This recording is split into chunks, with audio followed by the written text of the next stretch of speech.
Good morning students. Animation international school के YouTube channel पर आप लोगों का फिर से स्वागत है। मैं दीपक कुमार आज आप लोगों को केमिस्ट्री पढ़ाने जा रहे हैं और इससे पहले 2 क्लास चल चुका है और हम उसको आगे से चलेंगे। पहली क्लास में हम लोगों ने पढ़ा था कि केमिकल रिएक्शन क्या है, केमिकल इक्वेशन कैसे बनाते हैं, बैलेंसिंग क्या होता है, बैलेंस कैसे करते हैं। दूसरी क्लास में हम लोगों ने पढ़ा टाइप ऑफ रिएक्शन क्या है। उसमें टाइप ऑफ रिएक्शन में मैंने सारा चीज बताया था कि उसमें टाइप क्या होता है, composition reaction, decomposition reaction, displacement reaction, double displacement, oxidation reduction के बारे में से मैंने क्या किया था, मतलब लिखा था कि ये टाइप ऑफ रिएक्शन है, जिसमें से 2 मैंने अब डील कर चुका था और बाकी अब जो जितने भी रिएक्शन है अब आगे उनको डील करने जा रहे हैं। चलिए ठीक है, तो देखते हैं। चलिए हम आगे बढ़ते हैं केमिस्ट्री की तरफ। जो आपका क्लास 10 का है, चैप्टर का नाम है आपका chemical reaction and equation, chemical reaction and equation, और ये इसका क्लास है आपका पार्ट 3, तीसरा क्लास चल रहा है आज का ये क्लास। ये केमिकल रिएक्शन और इक्वेशन का आपका जो कॉन्सेप्चुअल जो क्लासेस है वो आज आपका एंड हो जाएगा। उसके बाद जितना भी प्रॉब्लम है आज हम लोग करेंगे, ठीक है। तो हम थर्ड टाइप करने वाले थे डिस्प्लेसमेंट रिएक्शन। जो तीसरा क्या था, डिस्प्लेसमेंट रिएक्शन, ठीक है। डिस्प्लेसमेंट रिएक्शन जानने से पहले हम लोग ये देखेंगे कि डिस्प्लेसमेंट रिएक्शन में एग्जांपल से लिख लेते हैं, पहले एग्जांपल लिख लेते हैं, उसके बाद हम उसका डिफिनेशन लेते हैं। फिर देखते हैं जैसे हम यहाँ लेते हैं जैसे आयरन, Fe, आयरन को डिनोट करते हैं Fe से। यहाँ मेरा है copper sulphate, C2SO4 copper sulphate. तो ये देखिए आपका रिएक्शन क्या जाता है, ये बन जाता है आपका फेरस सल्फेट और प्लस कॉपर। ये क्या है आपका आयरन, ये क्या है आपका कॉपर सल्फेट, ये आपका क्या है आयरन सल्फेट, और ये है कॉपर। तो यहां ध्यान दीजिए कि ये आयरन जो है और यहाँ कॉपर सल्फेट है, तो ये आयरन जो कॉपर को यहाँ डिस्प्लेस कर दिया और खुद यहाँ क्या किया आयरन सल्फेट फॉर्म कर लिया। देखिए यहाँ पर कॉपर आपका अलग हो गया है, तो ये आयरन जो है क्या कर दिया, इससे इस कॉपर को क्या कर दिया है हटा दिया। तो देखिए और खुद ऐड हो गया, देखिए आयरन सल्फेट हो गया और कॉपर आपका इस साइड में हो गया। देख रहे हैं तो ऐसा क्यों हुआ, कॉपर को हटा पाया। उसी तरह से अगर ये रिएक्शन एक और तरीका से लेते हैं, अगर यहाँ कॉपर रहता और फिर FeSO4 रहता तो यहाँ क्या होता, नो रिएक्शन नहीं हो पाता। क्यों, क्या कारण है कि यहाँ कॉपर है, यहाँ आयरन था तो कॉपर सल्फेट से कॉपर को डिस्प्लेस कर दिया, लेकिन कॉपर जो होता है आयरन को मतलब आयरन को आयरन सल्फेट से डिस्प्लेस नहीं कर पाया, रिएक्शन नहीं हो पाया। कुछ तो कारण होगा, यस, इसके पीछे एक कारण है कि कॉपर जो है वो आयरन से लेस रिएक्टिव है, ठीक है, इसलिए इसको डिस्प्लेस नहीं कर पाया। और यहाँ देखिए आयरन जो है वो कॉपर से ज्यादा रिएक्टिव है, इसलिए इसको क्या किया, इसे डिस्प्लेस कर पाया। और जैसे रिएक्टिविटी की बात करते हैं तो हम लोग उसका थर्ड चैप्टर जो आपका मेटल एंड नॉन मेटल, उसमें उसका चर्चा करेंगे कि हाँ कि उसमें कैसे आपका कोई रिएक्टिव हो जाता है, और उसमें एक सीरीज आता है कि हाँ उसमें सबसे ज्यादा रिएक्टिव कौन है। आपका स्टार्ट होगा आपका पोटेशियम से, सोडियम से, फिर कैल्शियम, इस तरह से क्या होता जाता है आपका एक रिएक्टिविटी सीरीज आपको बताया जाएगा थर्ड चैप्टर मेटल्स और नॉन मेटल में, ठीक है। तो यहाँ हम देख पाए क्या कि डिस्प्लेस करने के लिए किसी एलिमेंट का रिएक्टिव होना ज्यादा जरूरी है, ज्यादा रिएक्टिव होना जरूरी है। तो इसका हम यहाँ पर डिस्प्लेसमेंट रिएक्शन का इस तरह से रिप्रेजेंटेशन दे सकते हैं कि the reaction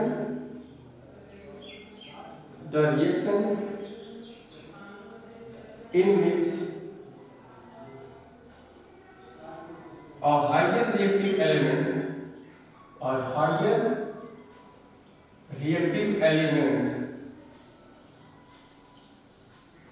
higher reactive element displaces an element of less reactive element, displaces an element of less reactive, उससे कम रिएक्टिव रहेगा तो क्या कर देगा, उसको हटा देता है, किससे, फ्रॉम इट्स कंपाउंड, उसके कंपाउंड से। ठीक है, यहां देख लीजिए कॉपर सल्फेट जो था, तो कॉपर सल्फेट से कॉपर को ये आयरन डिस्प्लेस कर दिया। क्यों डिस्प्लेस कर दिया, क्योंकि एक आयरन जो ज्यादा रिएक्टिव था कॉपर से। यहाँ क्या लिखा हमने, the reaction in which a higher reactive element, जो ज्यादा रिएक्टिव एलिमेंट जो होगा वो क्या करता है, कम रिएक्टिव एलिमेंट वाले को क्या करता है, उसके कंपाउंड से उसको डिस्प्लेस कर देता है। ठीक है, displace N element of less reactive. ठीक है, कोई दिक्कत यहाँ देंगे, ये डेफिनेशन आपका कंप्लीट हो गया। The reaction in which a higher reactive element displaces an element of less reactive from its compound is called displacement reaction.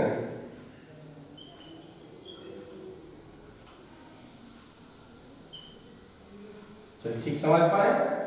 और भी एग्जांपल ले सकते हैं इसमें, जैसे हम लोग लेते हैं zinc plus copper sulphate. Zinc भी क्या होता है, ज्यादा रिएक्टिव होता है कॉपर से, यहाँ जिंक भी क्या कर देगा, जिंक सल्फेट बनाएगा और यहाँ का कॉपर अलग हो जाएगा।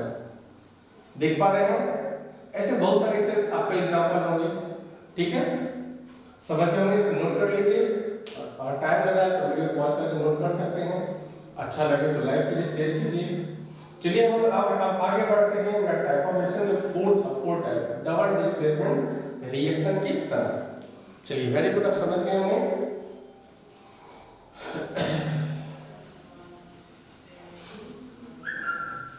जिससे पहले मैंने जितना भी क्लास कर दिया था उसका रिवाइज करते रहिएगा, पढ़ते रहिए और एक्सरसाइज को जरूर कंप्लीट कीजिए। मैंने डाल दिया है ग्रुप में, डाल दिया होमवर्क को जरूर कंप्लीट कीजिए।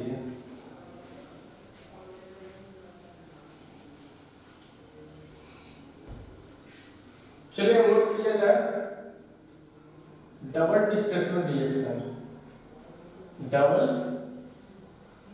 डिस्प्लेसमेंट रिएक्शन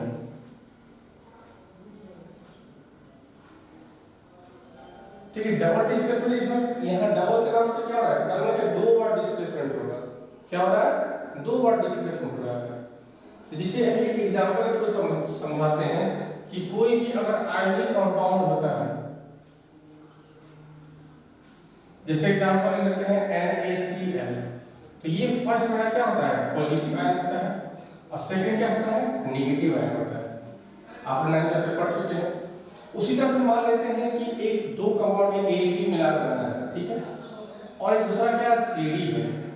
तो क्या होता है, ये आपका प्लस है और ये क्या है, नेगेटिव है। ये प्लस है और ये आपका माइनस है, मतलब ये कैटायन है, ये एनायन है, ये कैटायन है, ये एनायन है। इस प्लस को क्या बोलते हैं, कैटायन, इस माइनस को क्या बोलते हैं, एनायन। पहली बात तो ये क्या है, ए आपका ए बी कोई कंपाउंड है जिसमें ए क्या है, ए आपका क्या है, कैटायन है और बी आपका एनायन है। सी क्या है, आपका कैटायन है, डी क्या है, एनायन है। तो जो रिएक्शन होगा तो क्या होगा, ये प्लस जो होता है इस माइनस के साथ, मतलब इसका कैटायन दूसरे वाले कंपाउंड के एनायन के साथ रिएक्ट करेगा और बना देगा AD, एक कंपाउंड बनाया। उसी तरह से ये जो आपका है सेकंड कंपाउंड का पॉजिटिव आयन मतलब कैटायन जो होता है, फर्स्ट वाला के एनायन पार्ट से रिएक्ट करके बनाएगा CB। ठीक है, तो ये आपका यहाँ पर एक कंपाउंड बन गया जो अदला बदली, इसको क्या बोलते हैं, exchange of ions. Exchange of ion को ही हम लोग क्या बोलते हैं, डबल डिस्प्लेसमेंट रिएक्शन। जैसे और एग्जांपल के थ्रू देखते हैं हम लोग, जैसे बेरियम सल्फेट, एल्युमिनियम क्लोराइड। तो देखिए इसमें क्या हो जाएगा, बन जाएगा आपका barium chloride plus aluminium sulphate.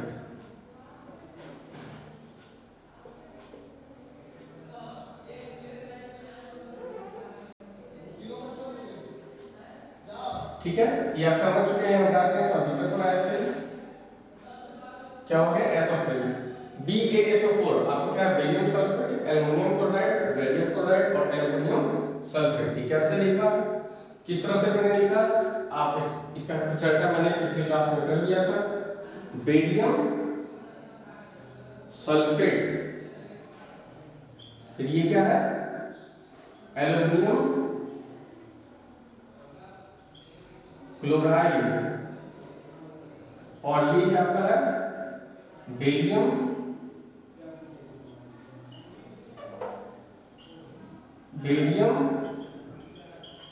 Chloride, और ये है आपका एल्युमिनियम सल्फेट। यहां भी देख सकते हैं कि ये आपका क्या है, ये आपका पॉजिटिव मतलब कैटायन है, ये एनायन है, ये कैटायन है, ये एनायन है। तो देखिए ये प्लस वाला क्या हो गया, इसके साथ रिलेट किया, और इसका प्लस इसके साथ रिलेट किया। देखिए दिख रहा है, ये बेरियम जो है मतलब ये आपको ये क्या कैटायन है, तो कैटायन में क्या हुआ, सेकंड वाला एनायन के साथ किया, और सेकंड वाला का जो कंपाउंड उस पर कैटायन होता है, फर्स्ट वाला कंपाउंड के एनायन के साथ रिलेट करके बना दिया। मतलब क्या हुआ, इसमें आपका एनायन मतलब कि आयंस का एक्सचेंज हुआ, और इसी तरह से डेफिनेशन बन जाता है क्या, कि the reaction in which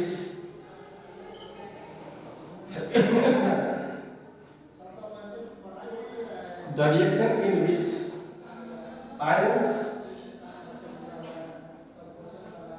of reactants are interchanged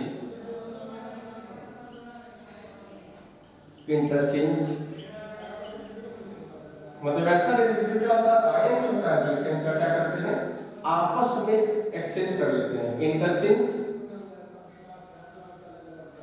to each other, it's called double displacement reaction. Double displacement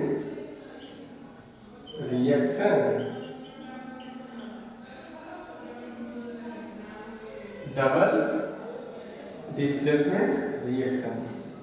समझ गए क्या, नोट कर लीजिएगा, अच्छी तरह से समझ गए हैं तो याद कीजिए। याद इसमें क्या करेंगे, नोट भी अच्छी तरह से, और अच्छा लगे तो लाइक और शेयर करते रहिए, और सब्सक्राइब कर लीजिएगा, अब तक आपने सब्सक्राइब नहीं किया हुआ तो कर लीजिएगा। Thank you. आगे कर बढ़ते हैं, अब हम लोग देखते हैं क्या, ऑक्सीडेशन रिएक्शन, ऑक्सीडेशन और रिडक्शन के बारे में हम लोग चर्चा करेंगे, ठीक है। चलिए, नहीं नोट किया हुआ तो वीडियो पॉज करके नोट कर सकते हैं आप। कोशिश करूंगा कि ज्यादा वीडियो लंबा ना हो पाए। एक्सरसाइज को जरूर बनाइएगा, क्योंकि आज इस चैप्टर का एंड होने वाला है। चलिए हम लोग लेते हैं अपने ऑक्सीडेशन एंड रिडक्शन, इसका चर्चा करना है, ठीक है। तो ऑक्सीडेशन ऐसा बात नहीं, पहले भी आप इस चीज को पढ़ चुके हैं, ऑक्सीडेशन क्या होता है, रिडक्शन क्या होता है, लेकिन फिर और हम अच्छा डिटेल से जान लेते हैं। तो ऑक्सीडेशन जो है मतलब कि ऑक्सीडेशन एक तरह का रिएक्शन है, एक ऐसा रिएक्शन जिसमें क्या होता है, ऑक्सीजन ऐड होता है। तो ऑक्सीडेशन को हम लोग तीन तरीका से एक्सप्लेन करते हैं। तीन तरीका क्या होता है आपका, in the term of oxygen, in the term of hydrogen, in the term of electrons. तीन तरीका से हम लोग ऑक्सीडेशन रिएक्शन को हम लोग एक्सप्लेन करते हैं। तो ऑक्सीडेशन में क्या हो गया, तो सिंपल वे में अगर बात किया जाए तो कह सकते हैं adding of oxygen, adding of oxygen, या रिमूवल ऑफ हाइड्रोजन, या लूजिंग ऑफ इलेक्ट्रॉन।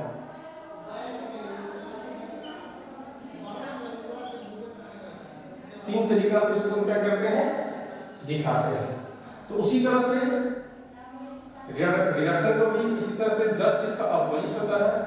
तो क्या हो जाता है, removing of hydrogen, sorry removing of oxygen, adding of hydrogen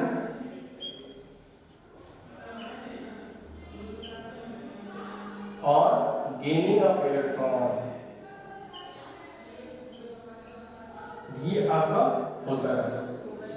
shortcut में अगर ध्यान दिया जाए तो adding of oxygen, removal of hydrogen या लूजिंग ऑफ इलेक्ट्रॉन, तीन तरीका से हम लोग क्या करते हैं, उसको हम लोग एक्सप्लेन करते हैं।